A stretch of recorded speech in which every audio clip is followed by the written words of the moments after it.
అనకాపల్లి జిల్లా సబ్బవరం మండలం నారపాడు పంచాయతీ పరిధిలో అమ్మలపాలెం బలిజపాలెం గ్రామాల నేపథ్యంలో ప్రభుత్వం కొత్తగా తీసుకువచ్చిన విభజన చట్టం కారణంగా బలిజపాలెం అమ్మలపాలెం గ్రామస్తులు నారపాడు నుండి వేరు అవ్వాలనే ఉద్దేశంతో సర్పంచ్ శంకర్రావు ఆధ్వర్యంలో గ్రామ సభను ఏర్పాటు చేశారు. అయితే ఈ విభజన నారపాడు గ్రామ ప్రజలకు ఏమాత్రం ఇష్టం లేకపోవడంతో గ్రామస్తులు వ్యతిరేకత చూపించారు. దీంతో ఇరు వర్గాల వారి మధ్య తోపులాట జరగడంతో ఉద్రిక్తత నెలకొంది. దీంతో స్థానిక సిఐ జి రామచంద్రారావు తన సిబ్బందితో గ్రామ సభకు హాజరై ఇరు వర్గాల వారిని శాంతింపజేశారు. అనంతరం గ్రామ సభను మరొక రోజుకు సర్పంచ్ వాయిదా వేశారు. ఈ విషయమై నారపాడు గ్రామస్తులు డిపిఓకు ఫిర్యాదు చేస్తున్నట్లు స్పష్టం చేశారు.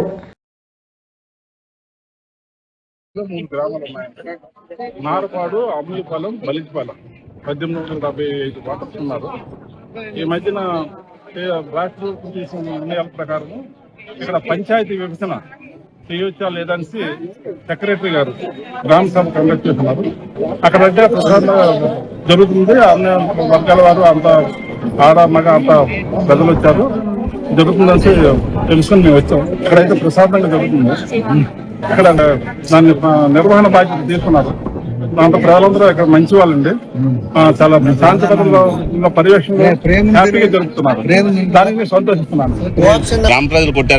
అలాంటిది అయితే నా దృష్టిలోకి రాలేదండి. ఇక్కడ ప్రజలందరూ చాలా మంచి వాళ్ళండి. నేను ఇక్కడికి వచ్చి 7 మాసాల్లో నారపాడు నుంచి ఒక కంప్లైంట్ కూడా నేను చూడలేదండి. గ్రామ సభ జరపకుండా గ్రామ తీర్మానం పెట్టడం జరిగింది. ఎమర్జెన్సీలో 100 సభ్యులు అటెండెన్స్కి దానికి తెలియక 100 సంతకం పెట్టడం జరిగింది. 5గురు మాత్రం ఇష్టంగా లేరు, 5గురు ఇష్టంగా ఉన్నట్టు అందరూ రాశారు. 2 ఇష్టం లేక అటెండ్ అవ్వలేదు.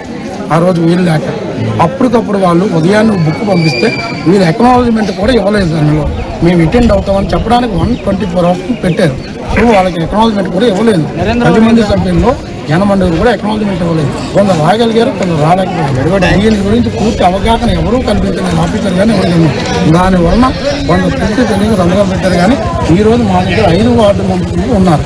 వాళ్ళు అమృపాల నుంచి ఒకరు, బలిజపాలెం నుంచి ఒకరు, నారపాడు నుంచి 3. మ్యాన్ హ్యాండ్లింగ్ ఎవరు చేయలేదు.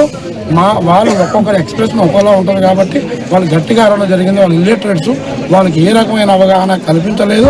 అందువల్ల వాళ్ళు కొంచెం కోపేశారు కానీ ఎవరి మీద ఒంటిమి చేయలేదు.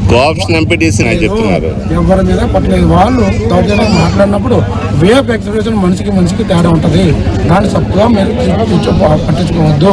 ఇంకో విషయం ఏంటంటే ఇది కలెక్టర్ గారికి, డిపిఓ గారికి ఆల్రెడీ ఒక అభ్యర్థన పెట్టుకున్నాము. వరుస క్రమంలో జరగాలి. గ్రామానికి ముందు అవగాహన కల్పించాలి. అవగాహన ఎవరికీ తెలియదు. సో ఇల్లిటరేట్స్ ఎక్కువ ఉంటారనే విషయం మీకు తెలుసు గ్రామంలో. సో ఇది ఆల్రెడీ మా అభ్యర్థన పెట్టుకున్నాము. అవగాహన కల్పించిన తర్వాత తీర్మానం తర్వాత పంచాయతీ తీర్మానం, గ్రామ సభ తీర్మానం, పంచాయతీ తీర్మానం. ఈ వరుస గ్రామంలో వెళ్తే మాకు ఈ రకమైన మౌలిక సదుపాయాలు కానీ, ఈ రకమైన రెవెన్యూ కానీ ఈ రకంగా ఉంటుంది, మీకు ఎవరికి ఇబ్బంది లేదు అని చెప్పినట్టుగా అయితే ఎవరైనా వ్యతిరేకించే వాళ్ళు కాదు. తెలియక ప్రజలు కొంచెం ఉపద్రవికులు అయ్యారు. అమృపాలెం వీళ్ళ అభివృద్ధికి కానీ, వీధి దీపాలు వెలిగించుకోవడానికి కానీ, ఏ రకము కానీ, ప్రజల డెవలప్మెంట్ కానీ ఏ రకమైన ఉపయోగం లేదు. అందువల్ల ప్రజలందరూ ముక్తకంఠమై దీన్ని వ్యతిరేకిస్తున్నాం. అందువల్ల ఈ కలెక్టర్ గారు కానీ, రెవెన్యూ ఆఫీసర్ కానీ మా అభ్యర్థులు విన్నవించి దీన్ని నిలిపివేయాలని మనస్ఫూర్తిగా కోరుకుంటున్నాం. క్లియర్ గా చేస్తాము. ఓట్ ఆఫ్ మెజారిటీ ప్రకారం ప్రేమ్ కుమార్ అండి, పంచాయతీ సెక్రటరీ నారపాడు. ఇప్పుడు గ్రామ సభ నిర్వహించామండి.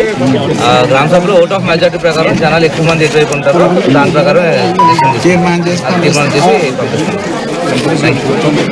పెట్టి ఈ మెజార్టీ అనేది తీసుకోమన్నారు. అలాగనే ఈ 3 గ్రామాల తాలూకు అభిప్రాయాలు తీసుకోమన్నారు.